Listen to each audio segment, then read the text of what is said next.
안녕하세요. 이혜린입니다. 다음 주 예정된 일정들 미리 살펴보면서 투자 전략 세워보는 투자 시뮬레이션 시간인데요. 월요일부터 자세하게 살펴보도록 하겠습니다. 먼저 월요일 국내 일정입니다. 6월 수출입 동향이 발표되는데요. 지난 6월 20일까지 수출이 8.5% 늘면서 9개월 연속 수출 플러스 달성이 확실히 됐습니다. 과연 월말까지 얼마나 늘었을지 확인해 보도록 하겠습니다. 또 이어서 중국행 하늘길이 열렸습니다.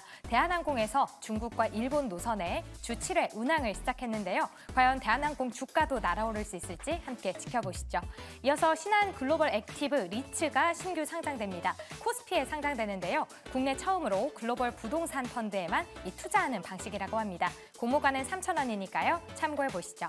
해외 일정입니다. 먼저 홍콩 증시 휴장인데요. 영국의 홍콩 반환일을 기념하는 휴일입니다. 이어서 두 번째로는 미국의 6월 ISM 및 제조업 PMI가 발표됩니다. 지난 5월 지표는 3개월 내 최저치를 기록하면서 경기 둔화와 금리 인하 가능성이 부각됐는데요. 이번 6월 지표도 확인해 보시죠. 중국에서도 6월 차이신 제조업 PMI가 발표됩니다. 중국 제조업 체감 경기를 알 수 있는 지표죠. 50을 기준으로 높으면 업황 확장을 의미합니다. 지난 5월에는 51.7을 기록하면서 4개월 연속 성장이 진행됐는데요. 이 흐름 이어갈 수 있을지 지켜보시죠. 마지막으로는 프랑스 의회 조기 총선이 진행됩니다. 분석가들은 극우파가 승리할 경우 프랑스 주식의 평가액이 무려 20%까지 하락할 수 있다고 이야기를 했는데요. 이 부분도 확인해 보시죠. 이어서 화요일 일정으로 넘어가 보도록 하겠습니다. 먼저 국내 일정부터 확인해 볼 텐데요. 6월 소비자 물가지수가 발표됩니다. 두 번째로는 넥슨 게임즈의 퍼스트 디센던트가 출시되는데요. 오후 4시부터 플레이가 가능하니까요. 참고해 보시죠. 또 다음으로는 이노스페이스가 상장합니다. 우주발사체 스타트업이죠. 코스닥에 상장되니까요. 이 부분 체크해 보시죠. 세 번째로는 게임 관련주 시프트업의 공모 청약이 이틀간 진행됩니다. 무려 3조 원대의 게임업계 대여입니다. 이 해외에서는 승리의 여신 니케가 엄청난 흥행을 기록했었죠. 공모가 상단인 6만 원으로 이 공모가가 예상되는데요. 1월 1일 월요일에 확정이 될 예정입니다. 7월 11일 코스피에 상장되니까요. 체크해 보시죠. 해외 일정 살펴보도록 하겠습니다. 미국에서는 5월에 졸츠 보고서가 발표됩니다. 고용시장 둔화로 금리 인하 기대감 다시금 살아나고 있는데요. 과연 감소세 이어갔는지 확인해 보셔야겠습니다. 또 다음으로는 미국의 제롬 파월 연준 의장의 연설도 함께 진행이 됩니다. 최근 연준 내에서도 통화정책 전환에 대해서 의견이 엇갈리고 있는데요. 금리 인하 기대감 파월 의장 연설을 통해 확산될 수 있을지 함께 지켜보시죠.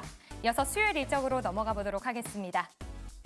먼저 국내에서는 핫세 신규 상장이 진행됩니다. 치과용 보철 재료 기업인데요. 코스닥에 입점이 되고요. 또 확정 공모가는 16,000원입니다.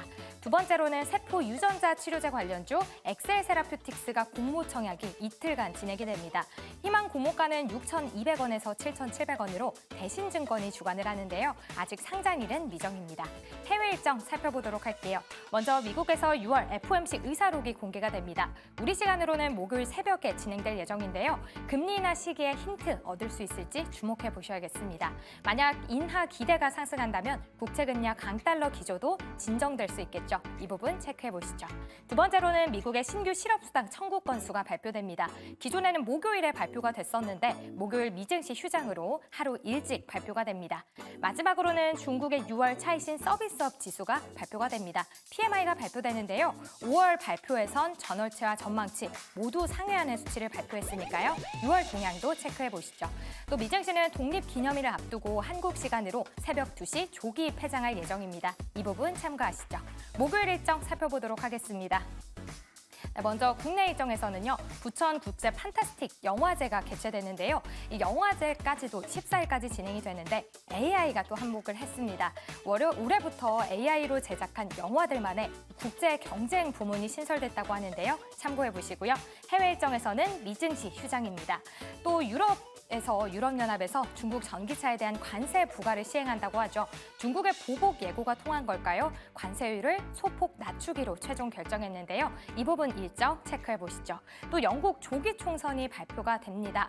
이 출발부터 해프닝이 다분했는데요. 과연 어떻게 진행이 될지 확인해 보시죠. 마지막으로 금요일 일정 확인해 보도록 하겠습니다. 네, 먼저 국내에서는요. 국내 중 최대 이벤트죠. 삼성전자의 2분기 잠정 실적이 발표될 전망입니다. 일정입니다. 2분기에만 약 5조 원 안팎의 영업이익을 냈을 걸로 전망이 되면서 호실적이 기대가 됐는데요. 이어서 LG전자까지도 함께 발표되니까요. 지켜보시죠. 그리고 고용의 끝판왕이라고 하죠. 미국의 6월 고용 보고서도 발표될 예정입니다. 네, 이렇게 한 주간의 일정들 자세하게 살펴봤고요. 저는 다음 주 토요일에 다시 찾아뵙도록 하겠습니다. 다음 주 코너죠. 넘버원 픽 바로 만나보시죠.